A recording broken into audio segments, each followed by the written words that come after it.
용감한 토크쇼 직설이 돌아왔습니다. 2023년 새해가 밝았는데요. 그런데 요즘 뉴스를 보면 흥이 안 난다, 또 희망이 보이지 않는다, 이런 분들 많으시죠. 이럴 때일수록 어렵고 복잡한 현실 외면하지 않으려고 합니다.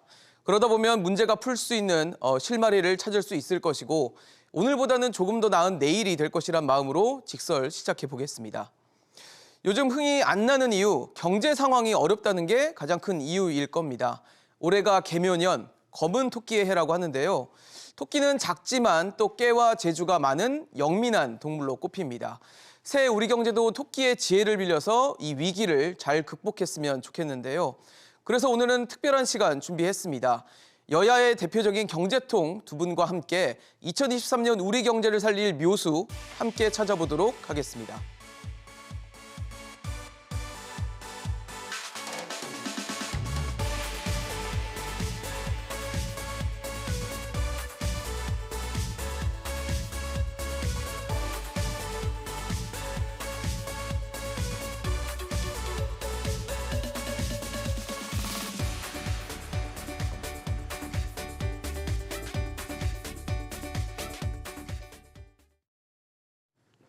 네, 오늘 함께해 주실 두 분 소개하겠습니다.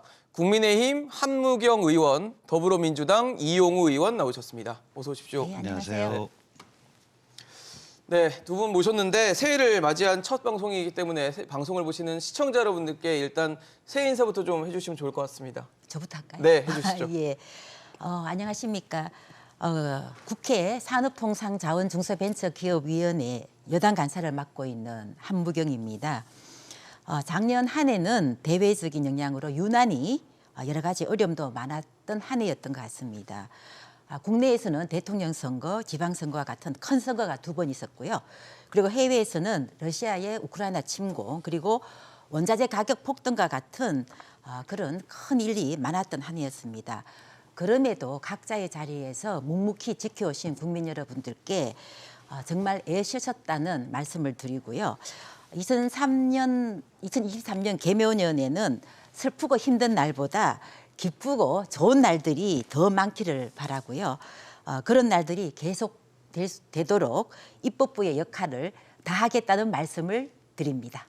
네, 이용우 의원님도 시청자 여러분들께 새해 인사 좀 해주시죠. 안녕하세요. 더불어민주당 고양시청 일산서구 국회의원 이용우입니다.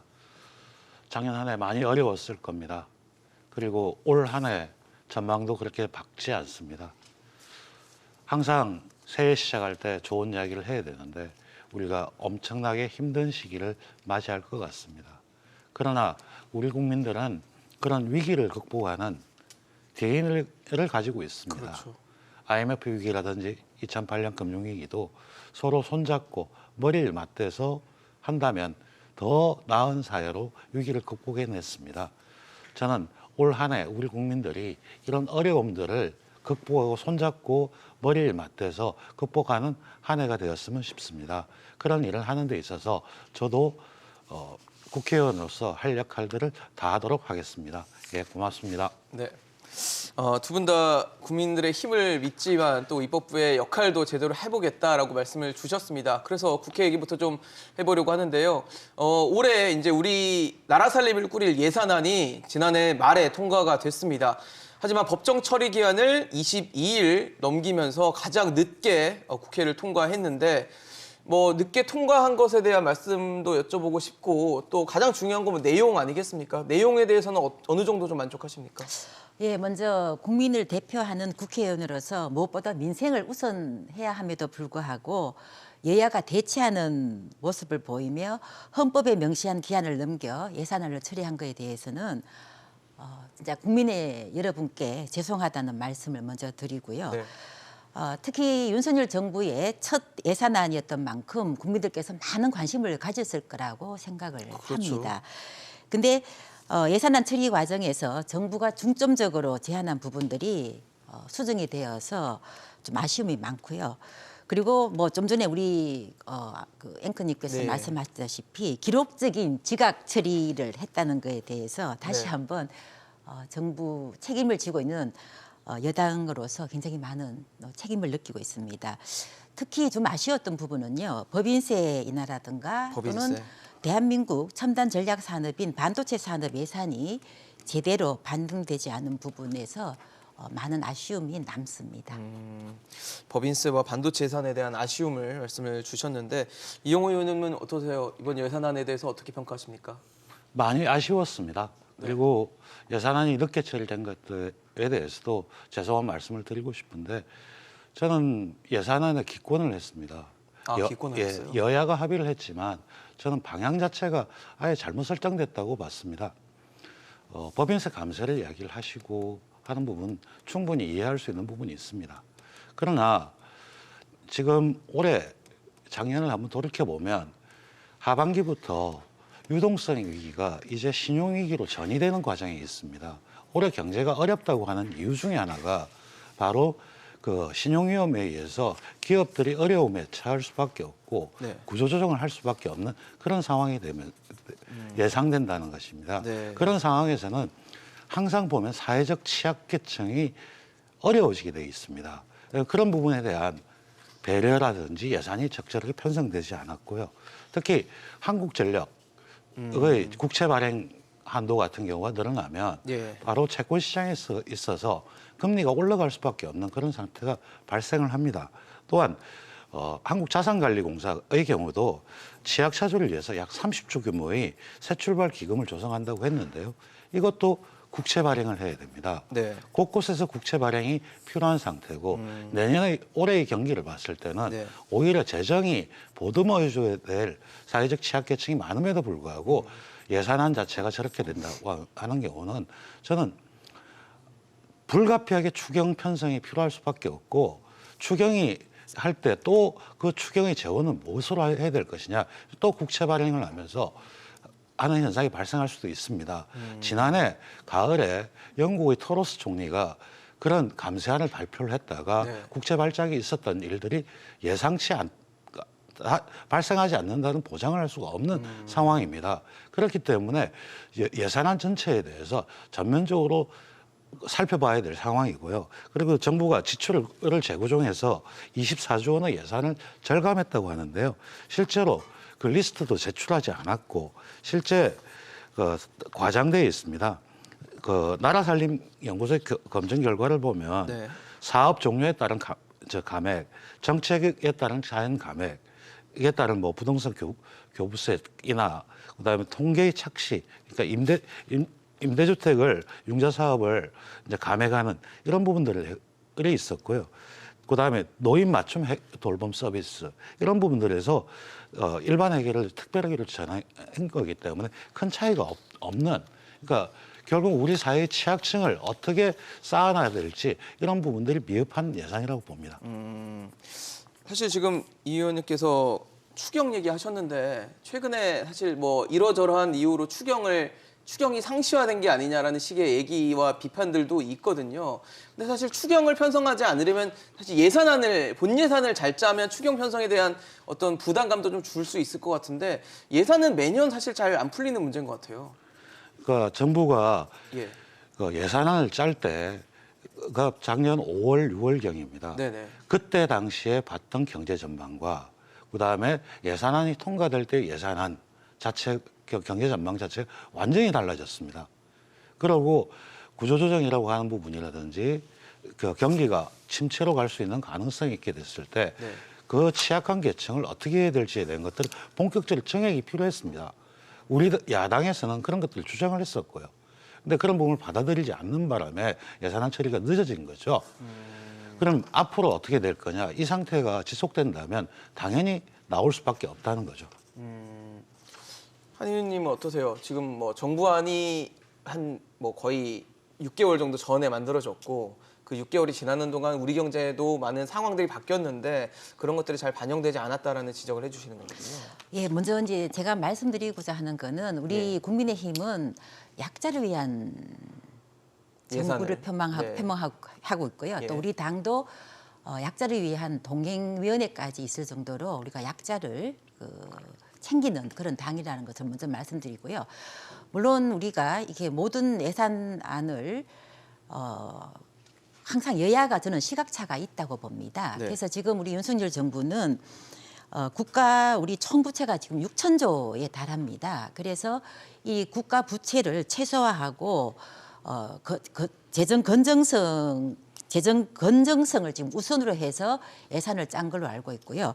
그래서 가능하면 지출 구조를 합리화하는 방안으로 지금 어려운 2023년을 네. 꾸려 나갈 걸로 생각하고 있고요. 네. 글쎄 지금 이제 오늘이 1월 2일인데요. 벌써부터 추경을 이야기한다는 거는 글쎄 저는 좀 아닌 것 같고요. 그래서 저희 윤석열 정부가 아마 살림을 굉장히 절약하면서 아껴 쓸 겁니다. 그래서 한 번은 좀 우리 국민들께서 시간을 두고서 정부의 지출에 대해서 한번 좀 열심히 봐주시고요. 물론 초기에 우리가 작년 초에 예상했던 것보다 우리가 경기 전망이 1.6%로 많이 낮아졌지 네, 않습니까? 그렇죠. 또 거기에 따라서 정부가 여러 가지 또 정책을 거기에 맞는 정책을 저는 펼 수 있다고 생각을 합니다. 두 분 다 뭐 내용에 대해서는 만족스럽지 않다라는 평가를 좀 해주셨는데 하나하나씩 좀 짚어보겠습니다.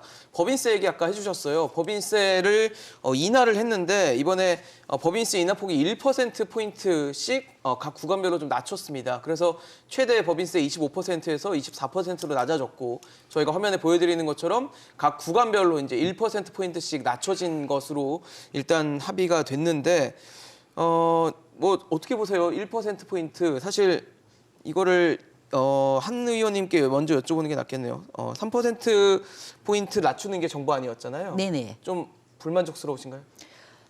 그렇죠. 지금 우리 윤석열 대통령께서도 지금 현재 예산안 중에서 법인세 인하에 대해서 그리고 반도체 첨단 전략 산업인 반도체 예산에 대해서 좀 네. 많이 문제가 있지 않나라는 의견을 피력하고 계시는데요.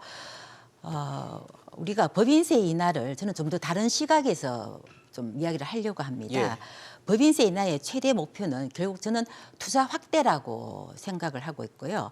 법인세가 인하가 되면은 투자가 확대된다는 여러 가지 이야기가 나오고 있습니다.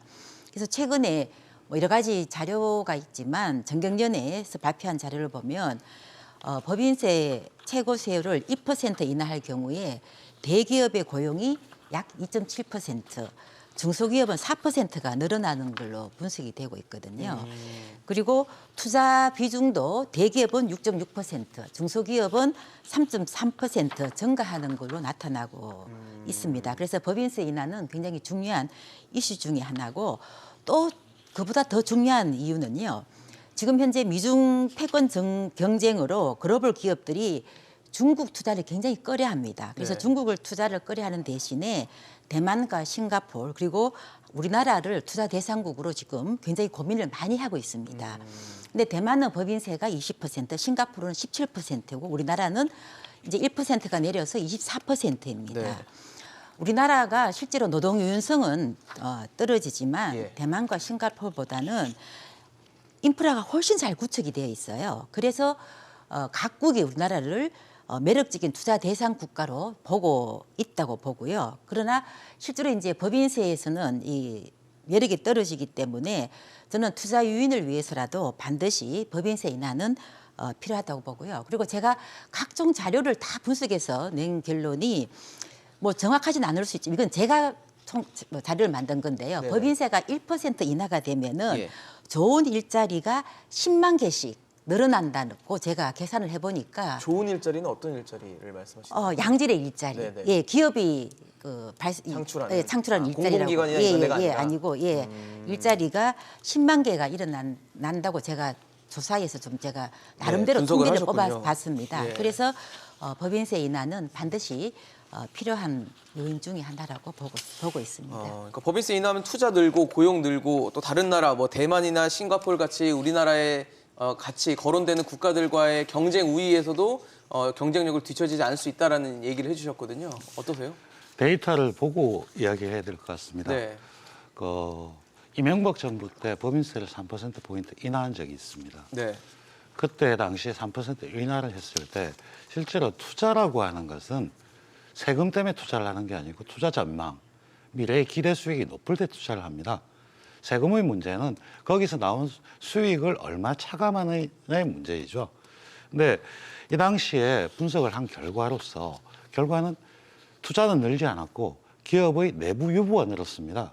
그랬을 때 그 이후에 최경환 부총리가 내부 유보 세제를 도입하자고 했습니다. 왜냐하면 법인세를 낮췄더니 네네. 투자는 안 하고 내부 유보만 많다. 그냥 안 쓰고 쌓아놓는 쌓아놓으니까 거군요. 투자하게 하려면 투자할 때 인센티브를 주자고 하면서 세제 이야기를 했습니다. 그게 우리나라 현실입니다. 네. 그리고 IMF가 2014년에 전 세계 국가를 다 조사를 한 결과 법인세 인하와 투자의 상관관계는 높지가 않다. 이런 발표가 있었고요. 그다음에 지난 국정감사 때 추경호 부총리가 법인세 감세의 근거로 쓰인 KDI 보고서는 네. 실제로 98년에서 2012년의 자료를 사용했습니다. 그러니까 전혀 다른 자료를 사용했죠. 그리고 법인세가 인상되었을 때의 숫자를 인하되면 반대로 된다는 경제학적으로는 참 말이 안 되는 자료를 썼습니다. 플러스를 마이너스로 그냥 예. 바꾼 거다 말씀이시죠. 게다가 아까 한 의원께서 주장하셨던 황성현 교수 정경에 인한 거는 통계학의 그 R 스퀘어 설명이 0.1에 불과합니다. 설명력이 0.1이라고 하는 건 설명이 안 된다는 뜻이거든요. 통계학적으로. 그런 데이터를 사용한 것이고요. 또 여당 대표께서 그런 말씀을 하셨습니다. 그 기업의 이익이 되면 중산층 서민에게도 돌아간다는 말씀을 하셨습니다. 뭐 이른바 낙수효과. 낙수효과가 있다고 했습니다. 근데 그렇게 되기 위해서는 우리나라 기업이 이익이 났을 때 배당 성향을 봐야 됩니다. 우리나라 배당 성향은 19.4에 불과합니다. 네. 대만은 54.85, 미국은 37.27 이렇습니다. 게다가 이 배당뿐만 아니라 배당 성향뿐만 아니라 자사주를 매입해서 네. 주주에게 돌려주는 그런 방향이 있는데 네. 우리나라는 그걸 다 하면 주주 환원율로 표현할 수 있는데요. 우리나라는 한 22% 정도 됩니다. 중국조차도 한 30%, 그리고 대만이 거의 50%가 넘습니다. 미국도 한 60% 넘고요. 그러니까 기업이 이익이 나면 그 기업의 주인에게 돌려주고 이런 관행이 성립해야 됩니다. 이런 것들이 안 된 상태에서 약하다는 얘기군요. 약하니까 내부 유보는 계속하고 있었던 거죠. 이렇기 때문에 이것이 투자로 연결된다는 이야기는 아직까지 입증되지 않는 것입니다. 그런 것들을 바꾸지 않고서는 될 수 없는 것이죠. 그리고 또 하나 교정을 해드리고 싶은 거는 반도체 관련해서 8% 세액 공제 있지 않습니까? 저희 당은 10% 주장했고요. 8% 기재부 안입니다. 기재부 안으로 통과된 겁니다. 정부 여당 기재부가 통과된 걸 왜 대통령께서는 야당 탓을 하는지 모르겠습니다.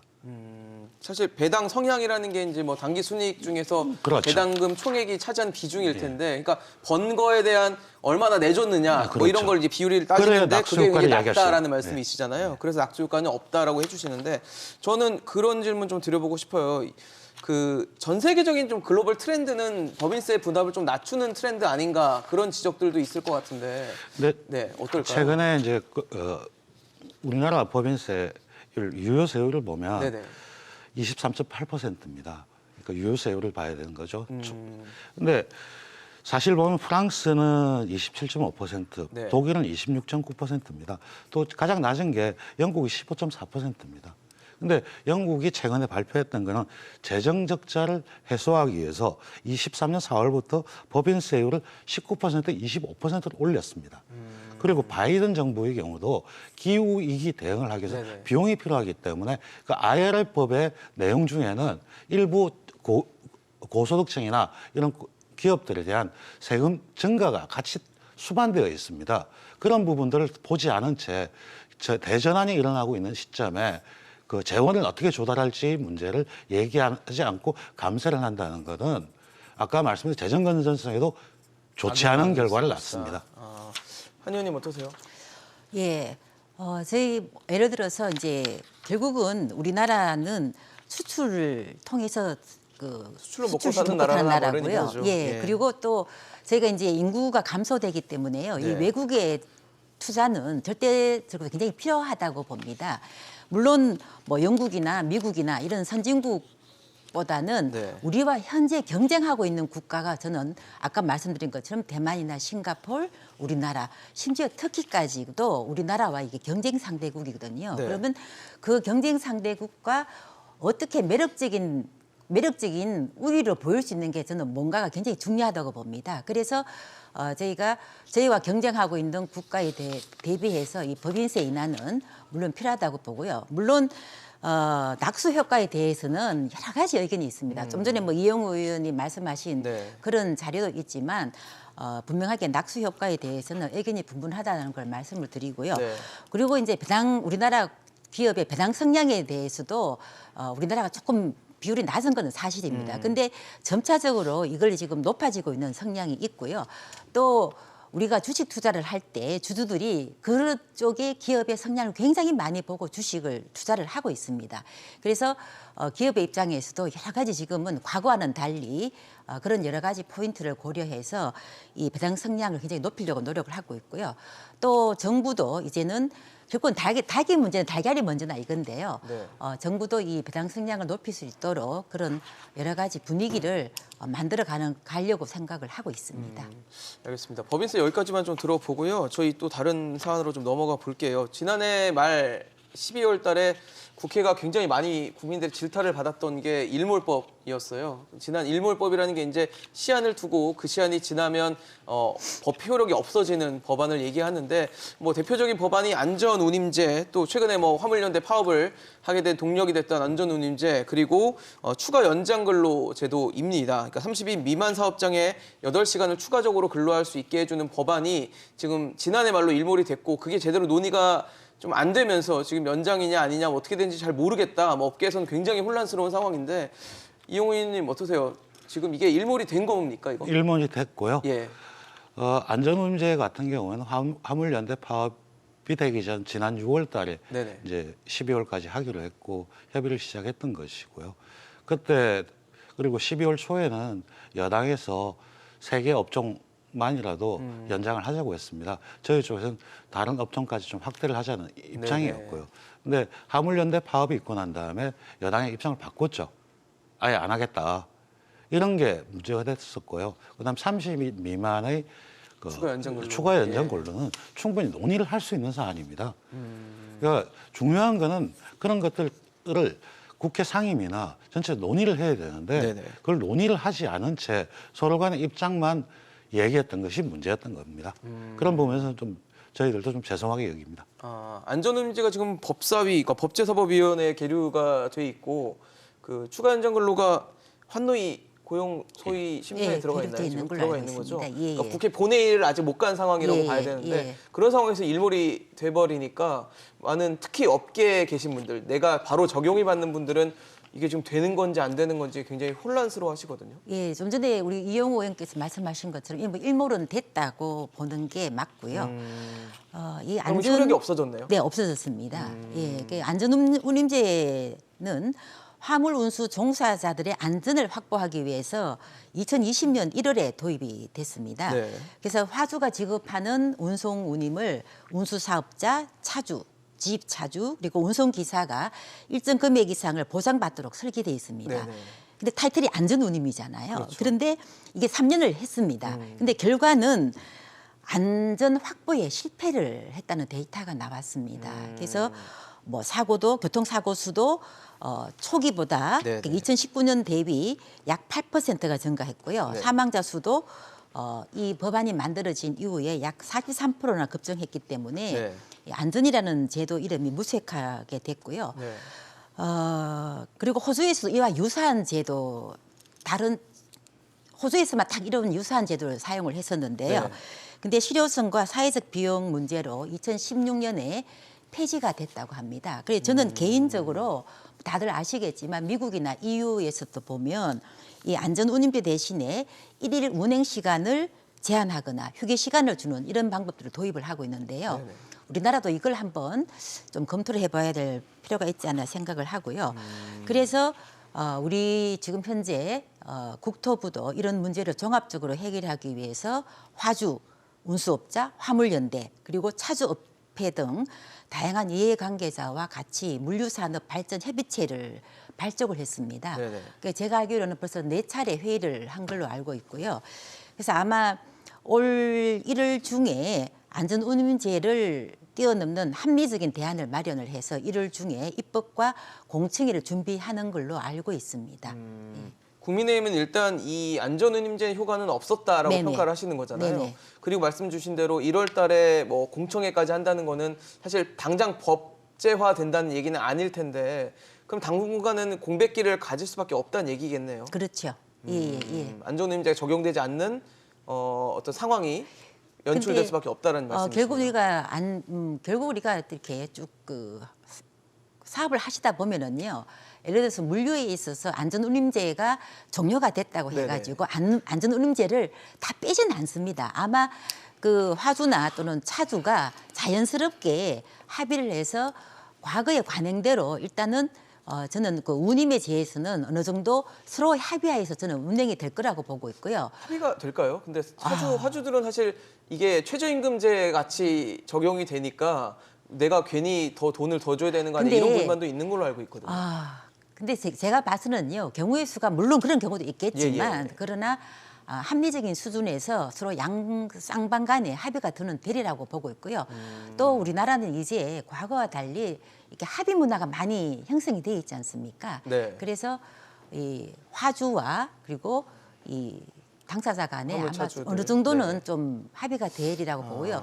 그게 이제 빨리 이제 우리가 공청회나 입법이 돼야 되겠죠. 그러니까요. 그런 문제를 속도가- 해결하기 위해서는요. 합의가 잘 되면 좋겠는데 또 안 되는 사업장들도 있을 수 있기 때문에 그 공백을 어떻게 메울 수 있느냐가 중요할 것 같고 의원님 어떠십니까? 저기 한 의원님 말씀 중에서 EU처럼 운행 시간을 제한하는 것 충분히 생각해 볼 수 있습니다. 근데 그 말씀 자체가 지금 벌써 논리 모순에 빠져 있습니다. 예를 들어서 8시간 이상 연속으로 운전을 못하게 하기 때문에 유럽의 관광차 같은 운전기사 2명이 탑니다. 2명이 타서 교대를 하게 돼 있죠. 아 그렇죠. 네. 근데 그럴 경우에 임금은 더 올라간 효과가 발생을 하죠. 2명 임금을 줘야 그렇죠. 되니까. 예. 그러니까 휴게 시간을 늘린다고 하는 것을 요구하는 것도 임금의 문제입니다. 안전운임제도 사실 보면 네. 실제로 그 노동자가 충분히 휴식을 하면서 일을 할 수 있는 환경이 될 거냐의 문제입니다. 동일한 문제인데 지금 말씀하시는 부분에서 논리적으로 모순된 말씀을 하시는 겁니다. 예, 제가 아까 말씀드린 건 제 개인적인 의견이라고 말씀을 드렸고요. 네네. 예, 그 휴게 시간이나 또는 근로 시간을 준수하는 건 그건 제 개인적인 의견을 말씀드렸고요. 이런 모든 걸 통틀어서 지금 우리 정부가 네네. 물류산업 발전 협의체를 구성을 하고 있으니까요. 아마 거기서 가장 합리적인 대안이 저는 나오리라고 보고 있습니다. 알겠습니다. 뭐 이미 지난해 뭐 2번이나 화물연대가 파업을 하면서 목소리를 낸 사안이기 때문에 국회에서도 좀 여러 가지 얘기를 좀 들어보시고 현명한 좀 어떤 절충한 이런 방법들을 내놓으시면 좋지 않을까 싶고요. 앞서 말씀 주신 내용 중에 한전채 얘기 잠깐 있어서 한전채부터 좀 짚어볼게요. 기업들의 자금 사정이 좋지가 않죠. 지난해 말 뭐 저희가 언론에서 레고랜드 사태라고 하는데 그 채권 시장이 경색되면서 자금을 끌어오기가 굉장히 쉽지 않아졌고 이번에 국회에서 한전채 발행 한도를 2배에서 뭐 5배, 비상시에는 6배까지도 늘려주는 내용의 한전법을 국회에서 통과를 시켰는데 이 법이 뭐 한전의 적자를 어느 정도 보전해 줄 것이다라는 얘기도 있지만 반대로는 일종의 채권 시장의 블랙홀 역할이 되면서 여러 가지 채권을 다 끌어가면서 다른 기업들에게는 오히려 더 어려움을 가중시킬 것이다라는 비판도 있습니다. 어떻게 보십니까? 한전의 적자를 해소시키는 건 전혀 관계가 없죠. 채권을 발행한다는 건 적자가 발생하기 때문에 돈을 빌려오는 것이고 네네. 적자하고는 아무 관련이 없습니다. 적자의 문제는 에너지값 상승에 따른 에너지값 인상에 그게 포커스- 부담으로 예, 그렇죠. 작용되기 때문이다. 그 에너지값을 올리는 게 당연합니다. 근데 그렇게 올렸을 때 네네. 에너지 취약계층이 발생을 하지 않습니까? 그렇죠. 그런 쪽에 대해서 에너지 바우처라든지 이런 보조금을 주는 게 필요합니다. 네. 그러려면 바로 거기서도 국가 재정이 필요한 겁니다. 그래서 실제 이 법을 논의할 때 본회의에서 한번 부결됐던 이유 자체가 보면 정부가 아니했다는 겁니다. 앞으로 한전의 재무 구조를 개선하기 위해서 가격을 어떻게 어떻게 하고 네. 또 취약계층에 대해서 어떤 지원책을 하는지 이걸 종합적으로 했어야 되는 사안입니다. 그렇기 때문에 부결됐던 것이고요. 그리고 그 이후에 이제 부총리나 이러면서 내년 1사분기쯤 네, 올해죠, 이제. 예. 올리겠다 예. 이런 계획들이 나오고 있습니다. 그럴 경우에도 취약계층에 대한 부담이 있기 때문에 그게 바로 재정 부담입니다. 그걸 만약에 국채로 발행을 한다면 국채 시장이 더 발행량이 늘 수밖에 없고요. 한전도 늘 수밖에 없고 제가 아까 말했던 그 자산관리공사도 늘 수밖에 없고 이런 상황이 되면 자금 시장에 있어가지고 모든 자금은 국채와 공사채로 쏠리게 되면서 그렇죠. 회사채 시장이 더 안 좋아지고 있습니다. 회사채는 고금리로 발행을 해야 되는 발행할 상황이 수밖에 되는 없는 거죠. 상황이고요. 그게 작년 9월에 레고랜드 이후의 사태에서 이렇게 촉발됐던 것들이 신용경색으로 갈 수 있는 아주 안 좋은 상황으로 지금 몰고 가고 있다는 겁니다. 그래서 정부 정책이라고 하는 부분에서 중점을 둬야 될 거는 지금 우리가 금리가 이런 상태에서 살얼음판을 걷고 있기 때문에 상당히 조심하면서 발표를 해야 되고 경제정책의 문제를 경제정책의 문제로 풀어나가야 됩니다. 그런데 그러지 않고 이건 원전 때문이다 등등 이렇게 정치적 레토릭으로 들어가는 순간 경제는 더 힘들어지는 것입니다. 의원님, 그런데 이거 한전법 통과, 국회 통과했다는 얘기는 야당도 어느 정도 일정 부분 동의했다는 거 아닙니까? 야당도 첫 번째 부결될 당시에 네네. 있어서 여당에서도 반대했던 사람이 있었고 여당 지도부가 전부 자리에 없었던 상황에서 됐던 상황이고요. 예, 예. 야당의 입장에서도 보면 주장했던 내용이 이건 동의를 해줄 수 있다. 바로 한전의 문제가 생길 수가 있으니까. 그러나 에너지 값에 대한 정확한 앞으로의 계획과 취약계층에 대해서 어떻게 보완할지 이런 것들을 정부가 적극적으로 설명을 하고 앞으로 협의를 해라. 이게 전제 조건이 돼 있는 겁니다. 한 의원님, 지금 사실 뭐 적자는 어쨌든 요금 인상이 아니면은 해결하기가 좀 어렵다. 아니면 뭐 원자재 문제, 국제적인 문제가 해결돼야 될 텐데 그거는 우리 손으로 하기 좀 어려운 문제니까 결국은 요금 인상이다라는 말씀을 해주시는데 아니면 취약계층에 대한 보호도 따라와야 된다는 지적이시거든요. 예, 제가 좀 먼저 말씀 말씀드릴 주시죠. 게 예. 이 한국전력공사법은요. 예. 저희가 지난 여야 상임위에서 다 합의로 해서 통과를 시켰습니다. 그리고 법사위에서도 여야 합의로 통과를 시켰는데요. 근데 12월 8일일 겁니다. 아마 본회의에서 부결이 네네. 됐었어요. 근데 우유곡절 끝에 12월 28일 날 본회의에 통과가 돼서 다행이라고 생각을 합니다. 2022년 한전 적자가 무려 30조 원을 넘었습니다. 네. 적자의 원인에 대해서 이야기를 하자면 엄청 이야기가 길어지는데요. 그러면 에너지 가격이 폭등했을 때 그러면 과거 정부에서는 왜 전기요금을 올리지 않았을까? 이런 문제부터 이야기가 시작이 되면은요. 엄청 이야기가 네, 길어집니다. 한도 끝도 없으니. 문정부 네. 시대는 전기요금을 한 번 올렸고요. 예. 우리 윤석열 정부 와서는 지난 12월 달까지 해서 3번을 올렸습니다. 그래서 이 한전 적자를 메꾸기 위해서 물론 채권 발행이 가장 답은 아닙니다. 그러나 이 한전을 일단 한전이 자금이 돌아가게끔 만들어야 되기 때문에 이 채권 발행을 무시할 수 없는 하나의 포인트 중에 하나라서 한전채 증액을 요구를 했고요. 예. 그리고 지금 작년에 한전채가 약 70조 원의 채권을 발행을 했습니다. 네네. 그런데 올해는 약 예. 10조 원의 미만으로 발행을 하면 이 한전 채권이 채권 시장이 안정이 될 거고요. 네. 그리고 정부에서 한전에서도 한전 채권을 최소화하기로 네. 지금 경영 안정 전략을 펴고 있고요. 네. 그리고 2026년까지 경영 정상화를 꾀하겠다는 경영 계획서를 저희 국회에 제출한 바도 있습니다. 한전에서요. 네네. 그럼 요금 인상은 당분간 계속 아마 해야 되는 거 12월 달에 아닙니까? 저희가 뭐 4인 가구에 한 4천 원 정도 인상 요인이 있었지 않습니까? 아마 올해 상반기에 또 한 번 더 있지 않겠냐라는 생각이 들고요. 네네.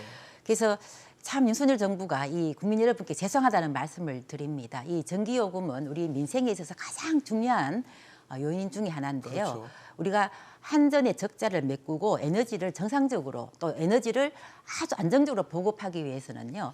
이게 전기요금을 인상할 수밖에 불가피하다. 없는 게 이게 모든 윤석열 정부의 어떤 잘못으로 비치기 때문에 참 죄송하다는 말씀을 드리고 그러나 어쨌든 우리가 현 정책을 책임지고 있는 정부로서는 당당하게 올릴 건 올리고 그렇게 해서 나가는 게 맞지 않겠나 취약계층은 어떻게 싶습니다. 하죠? 취약계층은 아까 우리 이용호 의원님께서 말씀하신 네. 것처럼 에너지 바우처를 예산을 확보를 해가지고요. 네. 취약계층에 대해서는 에너지 바우처를 발행을 하고 그리고 또 아마 발표에 의하면 농사인 경우에는 인상분을 3년치 분할해서 요금을 받는 걸로 그렇게 아마 여러 가지 이 취약계층을 위해서 방안들을 마련을 하고 있는 걸로 알고 있습니다. 제가 한마디만 예, 붙이면 해주시죠. 이번 예산안의 문제가 바로 거기 있는 겁니다. 네. 에너지값 지금 말씀하셨듯이 바우처 부분 이야기를 하셨지 않습니까? 네. 그러면 당연히 내년 예산에 올해 예산에 올해 예산에, 네. 바우처의 예산안에. 예산이 들어와 있어야 됩니다. 그게 없거든요. 아, 없어요. 그리고 예산은 숫자로 얘기하는 겁니다. 정책을 말로 한 걸 숫자로 입증하는 거거든요. 그러면 한전의 정상화 계획이라고 하는 것이 가격을 어떻게 하면 한전 채권 발행이 얼마 되는지 정확하게 와서 설명을 해야 되는 거였습니다. 그러지 않고 여야 합의였다고 하면서 그냥 안이하게 사안을 처리한 겁니다. 알겠습니다. 뭐 여전히 좀 여야 입장 차가 많이 보이는 예, 저도 할 상황이 말은 아닐까. 많지만요. 네, 내가 네. 여기서 그냥 네, 다른 여기까지만 좀 들어볼게요. 이슈로 해서 넘어가도록 알겠습니다. 하겠습니다. 지금 말씀드린 대로 뭐 채권 문제도 있고 또 기업들이 어려워하는 게 또 금리입니다. 금리는 뭐 누구에게나 부담이 되고 있는 부분인데 기업들이 이자 부담이 커지니까 뭐 한계 기업들에 대한 얘기, 부실 기업들에 대한 얘기, 지금 이 시점에 구조조정 할 거를 좀 해서 속가내야 되는 거 아니냐라는 지적들도 있는데 한 의원님 어떠세요? 한계 기업들이 어디인지 뭐 좀비 기업이 누군지 이참에 좀 구분을 하고 지원할 기업은 지원하고 뭐 아닌 기업은 또 구분을 해야 되는 거냐 어떻게 보십니까?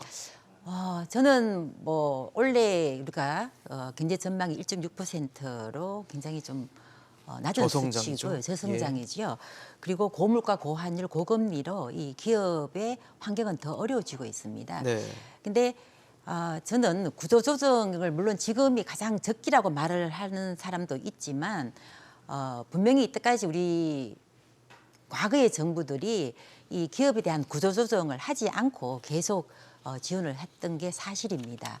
그래서 이거를 단칼에 어떤 수술을 하기보다는 좀 더 시간을 가지고 좀 순차적으로 이렇게 경제 상황을 보면서 또 이 산업의 환경을 보면서 저는 순차적으로 매스를 돼야 된다고 생각을 하고 있기 때문에요. 네네. 지금 적기가 아니라 2023년에 예. 이 터키의 이 1분기에 뭐 이렇게 칼을 대야 된다 이런 건 적기는 아니라고 보고 아니라 보세요. 있습니다. 이 의원님 어떠세요? 칼을 뭐 좀 댈 필요가 있을까요? 적기고 아니고와 네. 관계없이 예. 지금의 금리 상황을 감안했을 때 금융감독원에서도 한계기업 평가에서 185개가 나왔고요. 맞아요. 늘어났더라고요. 예, 25개가 늘어났고요. 지금 이 상태의 경제하면 견디지 못할 기업들이 생깁니다. 근데 중요한 것은 그 기업들을 어떻게 할지에 대해서 산업은행이라든지 각각 기관들이 네네. 어떻게 충격을 흡수하고 이 회사를 어떻게 전환시킬 건지 네. 아니면 그 고용을 어떻게 유지할 건지 이런 부분에 대한 것들을 해야 되는 시점에 와 있습니다. 그러면 아까 제가 산업은행의 이야기를 했을 때도 예. 바로 산업은행이 하려고 하면 산업은행 자금력이 있어야 됩니다. 그렇죠. 근데 뭐 산업은행의 BIS 비율을 강석훈 회장이 연말 아직 확인을 해봐야 되겠지만 지난해 12월 달에 연말에 13%를 지키지 못할 수도 있다. 이런 발언을 한 적이 있습니다. 은행들은 기준이 있으니까요. 그렇죠. BIS에 대한. 네. 만약에 그 말 뜻은 다른 말로서 네. 자본 확충이 필요하다. 구조조정을 구조조정을 하기 위한 충격 흡수 능력이 산업은행이 필요하다는 걸 이야기한 겁니다. 바로 이런 부분에서도 산업은행의 정자 문제가 나타날 수도 있는 겁니다. 증자를 해야 될 수도 있다. 그렇죠. 이 기업들은 그 단칼에 구조조정한 일은 없지만 네네. 흡수를 하려면 그런 과정이 필요한 것이거든요. 그러니까 정부의 예산안 자체가 네네. 가지고 있는 문제점들이 이런 것들이 반영이 제대로 안 돼 있다. 이런 것 때문에 제가 추경 이야기를 하는 이야기가 네네. 당의 공식 입장은 아니고요. 예. 저는 이 상태면 추경을 요청할 수밖에 없는 구조로 가고 있다고 보는 겁니다. 예산안이 제일 안 짜여졌다라는 예. 지적이시죠. 사실 아까 한무경 의원님께서 계속 말씀해 주시는 게 올해 우리 경제 성장률 전망치가 1.6%다라고 해 주셨는데 뭐 원래 전망치보다도 낮고 최근에 우리가 생각하는 잠재 성장률이 한 2%대라고 하니까 그거보다 낮다 보니까 이게 경기 침체냐라고 판단하는 사람들도 있고 아닌 사람들도 있는 것 같아요. 어떻게 판단하세요? 침체입니까? 저는 뭐 저 개인적인 의견인데요. 네네. 좀 전에 제가 말씀드린 것처럼 고물가, 고금리, 고환율 또 거기에 저성장까지 네. 겹치기 때문에 저는 참 언급하고 싶지 않지만 이 스태그플레이션에 진입한 거 아닌가라는 그런 우려를 하고 있습니다. 침체는 물론이고 고물가도 유지가 되기 예, 때문에 예, 스태그플레이션에 예. 초입에 들어왔다. 예, 예. 그럼 올해는 그런 상황을 회피하기 위한 우리가 벗어나기 위한 노력들이 필요하겠네요. 스태그플레이션에 대한. 예. 그래서 우리가 기업이나 또는 정부나 또 개인의 소비에 있어서도 네. 일단은 저는 항상 미연에 방지하는 게 좋다고 생각하기 때문에요. 지금 아직 그런 징조는 없지만 네네. 그런 가능성을 대비를 해서 경제 정책을 짜거나 또 기업 사업 계획을 짜거나 또는 민간 소비에 있어서도 조금은 보수적인 척으로 가야 되지 않겠나라는 생각을 합니다. 알겠습니다. 이 의원님 어떠세요? 경기 침체 스태그 혹은 또 뭐 스태그플레이션입니까? 저는 그렇게 정의하기는 못하지만 사실 굉장히 어려운 상황입니다. 네. 그리고 설비 투자 전망만 봐더라도 마이너스 3.1%를 예상을 하고 있고요. 정부 전망치에. 네. 건설 투자 같은 경우에 있어가지고 부동산 PF의 부실 이런 문제 때문에 건설 투자는 지금 자금 경색에서 제대로 되고 있지 않고요. 상품 수출의 경우도 보면 네. 글로벌 경기가 다 좋지 않은 상황이기 때문에 그렇게 늘 수 있는 상황은 아닙니다. 그러니까 굉장히 전망이 좋지 않습니다. 그러니까요. 정부가 1.61%를 예상을 했지만 성장률을. 심지어 농무라 같은 경우에는 마이너스 성장까지도 예측을 한 기간도 있습니다. 아, 역성장을 할 거다. 예, 이런 상황에서 예. 자, 그 한무경 의원님께서 바로 그런 걸 미연에 방지하려면 어떻게 해야 됩니까? 소비가 줄고 설비 투자가 안 되고 하는 상태면 뭘 해주면 정부의 역할이 필요한 겁니다. 재정의 역할을 말씀하시는 그렇죠. 그러니까 그런 것들 같이 고려해야 되는데 그게 안 나와 있는 겁니다. 그리고 지금 우리나라 작년 무역 적자가 마이너스 472억 불이나 됐습니다. 맞아요. 이 상황에서 자 역대 최대라고 하죠. 역대 최대죠. 예. 에너지 가격은 올라 수입 물가는 오르죠. 수출은 그만큼 제한돼 있죠. 네. 중국 시장은 막혀 있는 상황으로 가고 있죠. 이런 상황에서 우리가 같이 손을 잡고 어떻게 재정을 운영하고 금융 쪽은 어떻게 해야 될지 이런 걸 같이 논의해야 되는 자리입니다. 네. 그런 부분들에 있어서 여야가 같이 손잡고 이야기를 해야 되는 것이 반드시 필요합니다. 말씀해주신 수출 지금 472억 달러 적자로 지난해 기록이 네. 됐다라는 산업부 발표가 있었는데 역대 뭐 가장 큰 규모의 적자라고 해요. 근데 지금 사실 상황이 녹록지가 않습니다. 중국 경제도 뭐 최근에 회복 기조를 보이고 있다고 해도 코로나 확산세가 굉장히 심상치도 않고 또 반도체 업황도 사이클이 좋지 않고 그다음에 글로벌 패권 경쟁 미국과 중국 간의 패권 경쟁도 여전하고 우리나라 특히 수출 먹고 사는 우리나라 입장에서는 좋을 게 딱히 없거든요. 어떠세요? 상당히 좋지가 않은 건 사실입니다. 그러니까요. 근데 그 와중에 또 하나가 좀 희망적인 사안은 아까 우리 존경하는 안부영 의원께서도 지적을 했는데 중국에서 그 투자를 줄이는 그 글로벌 공급망에 있어서 네네. 유럽이나 미국 쪽에서 대한민국을 많이 찾고 있습니다. 찾고 있다는 거는 아까 세금의 문제보다도 그 제도의 안정성입니다. 우리 같은 경우에서 뭐 어떤 제도가 있을 때 소송이라든지 안정성이 있어 예측 가능성이 높은 경제였거든요. 그렇기 때문에 외국 기업들이 우리나라를 수출 기지라든지 이런 쪽으로 많이 삼고 많이 문의가 오고 있습니다. 저한테도 그런 걸 물어보는 외국 회사들도 있거든요. 그래요? 그런 걸 감안해 볼 때 네네. 그 글로벌 공급망의 변화에 우리가 좀 더 능동적으로 제도를 정비한다면 가능할 겁니다. 특히 대만 같은 경우의 경제 구조를 보면 TSMC 반도체가 잘 되는 이유 중에 하나가 대기업 중심의 구조가 아닙니다. 중소기업의 협업 생태계가 아주 원활하게 작동하고 있거든요. 그런 의미에서 보면 대기업과 중소기업의 상생 그리고 뭐 납품 단가 연동제라든지 이런 부분이 통과됐던 건 다행입니다. 이런 것들을 많이 만들어줘서 우리 생태계, 경제 생태계를 좀 더 효과적으로 만드는 것이 필요하다고 봅니다. 한 의원님은 우리가 수출이 굉장히 힘든 한 해가 또 될 것 같은데 우리는 뭘 해야 될까요? 예, 그 혹시 보셨겠지만 2023년 대통령께서 어제 신년사를 발표하셨잖아요. 발표하셨죠. 네. 그게 보면 대통령님도 우리 경제 상황이 어렵다는 걸 잘 인식하고 계세요. 경제라는 용어를 11번을 쓰셨고요. 네, 네. 수출이라는 말을 6번을 쓰셨어요. 그리고 그 수출 중심으로 해서 경제 성장을 하겠다는 말씀을 하실 정도로 네. 우리가 경제도 어렵고 수출이 어렵다는 건 다 인식을 하고 계시고요. 결국 우리가 수출이 어려워진 이유는 여러 가지 요인이 있겠지만 네. 대중국 수출 의존도가 높았었습니다. 약 25%로 수출 구조를 보면 원자재를 수입을 해서 우리가 수입 가공해서 중간재를 만들고 이를 중국에 수출하는 그런 구조였습니다. 근데 이제는 중국이 중간재를 생산하는 기술이 우리나라보다 더 발달했어요. 그러니까 당연히 우리나라로부터 이 수입하는 게 당연히 줄어들게 되면 우리는 수출이 줄게 되는 그렇겠죠. 상황이고요. 그래서 현 우리 윤석열 정부도 이 수출 시장 다변화를 가장 우선적으로 생각을 하고 있습니다. 그래서 아세안과 라틴 아메리카와 같이 약 5% 안팎의 고성장을 유지하는 그 신흥 시장과 네. 자연 부국을 중심으로 해서 수출을 늘리려고 하고 있고요. 다행히 최근에 우리가 방산 쪽에 수출이 늘어나고 있습니다. 네. 그래서 지난 5월에도 폴란드하고 약 12조의 방산 수출이 있는데요.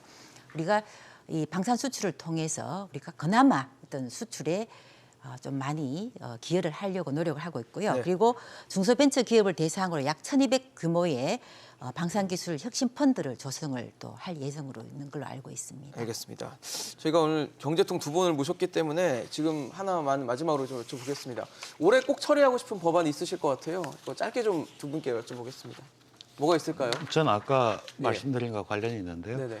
주주 환원율이 높아지려면 바로 주주로 대접을 해주는 게 필요한 거거든요. 배당 성향과 관련된 그렇죠. 부분요. 그래서 저는 상법 개정안을 발의해 놓고 있는데 네. 382조의 3이 주주 회사 이사가 주주에 대한 책임을 지고 있는 건 비례적으로 책임을 져야 된다. 그 말은 대주주나 소액주주는 차별하지 않고 해야 된다는 그 개정안이 있습니다. 만약 그런 개정안들이 통과되기 시작을 하면 실제로 대만 같은 경우가 배당 성향이 높아졌던 이유도 거기 있고요. 하기 때문에 충분히 해봐야 될 문제라고 생각합니다. 알겠습니다. 오늘 올해 이용우 의원님의 법안 발의나 또 행보들을 저희도 지켜보도록 하겠습니다. 한 의원님은 뭘 올해 꼭 처리하고 싶으세요? 예, 그 지난 정부 때 위축되었던 원전 산업 생태계를 강화를 하고 수출 경쟁력을 높일 수 있는 원전 수출 지원 특별법을 지금 발의를 하려고 하고 있습니다. 그래서 우리나라가 수출의 최강국으로 도약할 수 있도록 그 지원 근거를 마련해 줘야 되기 때문에요. 여기에 지금 중점적으로 고민을 하고 있습니다. 네, 두 분이 뭐 지금 말씀해주신 얘기 위기 의식에 대한 얘기도 있으셨고 앞으로 어떻게 이거를 처리해 나가겠다라는 의지도 보였습니다. 사실 국회가 올해도 예산안을 지각 처리했습니다. 그것도 역대 가장 늦게 말입니다. 여야의 신경전에 예산안은 지각 처리가 관행이 돼버렸고 또 일몰법은 일몰 시한을 넘기는 등 민생은 뒷전이 됐습니다. 특히 올해는 여전한 고금리에 부진한 수출, 여기에 코앞으로 다가온 경기 침체까지 외부에서 밀려오는 복합 위기의 상황 속에서 민생은 뒤로 밀리면서 그 피해를 고스란히 국민들이 입진 않을지 걱정이 큰 상황입니다. 두 분이 나오셨으니까 국회는 좀 말로만 국민 하지 말아주시면 좋을 것 같고 그래서 국민들의 걱정을 좀 덜어주는 한 해가 되면 좋겠습니다. 두 분께 저희 시청자 여러분들 또 저도 기대를 걸도록 하겠습니다.